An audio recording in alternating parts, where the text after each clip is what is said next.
বুখারী শরীফের ৭০১৩ নম্বর সহিহ হাদিস। রাসূলুল্লাহ সাল্লাল্লাহু আলাইহি ওয়াসাল্লাম বলেন, বুইসতু বিজাওয়ামিল কালিমে, আমাকে আল্লাহ পাক জাওয়ামিউল কালিম হিসেবে আমাকে প্রেরণ করেছেন, অর্থাৎ আমার কথা কম কিন্তু এটার ব্যাখ্যা বেশি। ওয়া নুসিরতু বির-রু'বি, আমাকে আল্লাহ পাক একটা প্রভাব দিয়েছেন।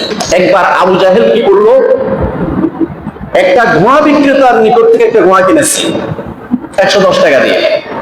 এখন আবু জাহেল তো চেষ্টা মানুষ, আমাদের এলাকায় এরকম চেষ্টা মানুষ আছে না, জিনিস কিনে টাকা দিতে চায় না, পকেটে টাকা আছে কিন্তু মুদি দোকানে টাকা দেয় না, কই থাক না বাকি থাক, আছে না নাই?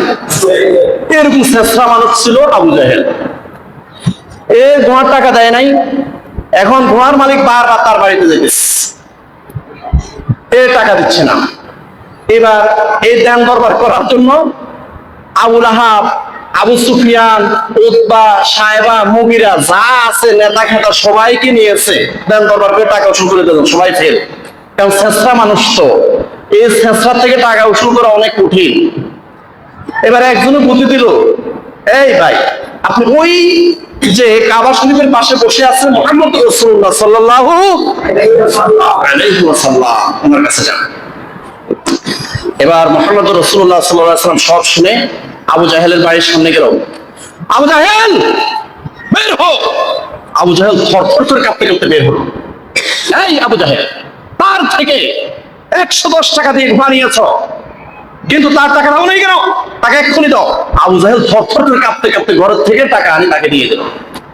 পরে আবু জাহেলকে জিজ্ঞাসা করলো যে এই টাকাটা উসুল করার জন্য আবু সুফিয়ান আসছিল, আবু লাহাব আসছিল, উতবা, সায়বা, মুগিরা, নেতা খেতা যা আছে সব আসছে, সবাই ফেল, কাউকে আপনি পাত্তা দেন নাই, কিন্তু মুহাম্মদ সাল্লাল্লাহু আলাইহি ওয়াসাল্লাম আসার সাথে সাথে আপনি থরথর করে কাঁপতে কাঁপতে টাকাটা দিয়ে দিন, কারণটা কি? আবু জাহেল বলল, ভাই রে, মুহাম্মদ সাল্লাল্লাহু আলাইহি ওয়াসাল্লাম যখন আমার নাম ধরে ডাক দিল তখনই আমার অন্তর কাঁপা শুরু হয়েছে, আমার দেহ কাঁপা শুরু হয়ে গেছে, এই জন্য আমি ভয়ে থরথর করে কাঁপতে কাঁপতে আমি টাকাটা এনে নিয়েছি। রাসূলুল্লাহ সাল্লাল্লাহু আলাইহি ওয়াসাল্লাম বলেন, নুসিরতু বির-রু'বি, আমাকে একটা প্রভাব দান করা হয়েছে। কোন কাফের, মুশরিক, ইহুদি, নাসারা, মুসলিম যদি অ্যাগ্রেসিভ মোড নিয়ে হন্ত হয়ে যদি আমার সামনে আসে আর আমি যদি এক দৃষ্টিতে তার দিকে তাকিয়ে থাকি, সে বলে মজে সে হজম হয়ে যায়। সুবহানাল্লাহ, নারায়ে তাকবীর, নারায়ে রিসালাহ, আল্লাহু আকবার। ও বাইনা আনা নাইমুন, আমি একদিন ঘুমন্ত ছিলাম, এই ঘুমন্ত অবস্থায় রাআইতুনি উতিতু বিমাফাতিহি খাযাইনাল আরদি, আমি দেখলাম সমগ্র বিশ্ব জগতে যত ধনভাণ্ডার, সব ধনভাণ্ডারের চাবি ছড়া আমার সামনে আনা হয়েছে। ফাবুদিআত ফি ইয়াদি, এই চাবির ছড়াটা আমি দেখলাম আমার হাতের মধ্যে অর্পণ করা হয়েছে। সুবহানাল্লাহ, আল্লাহ পাক রব্বুল আলামিন আমাকে এত মর্যাদা দান করেছেন, এত সম্মানিত করেছেন। আফালা উহিব্বু আন আকুনা আবদান শাকুরা, আমি কি আল্লাহর শুকরগুজার বান্দা হব না?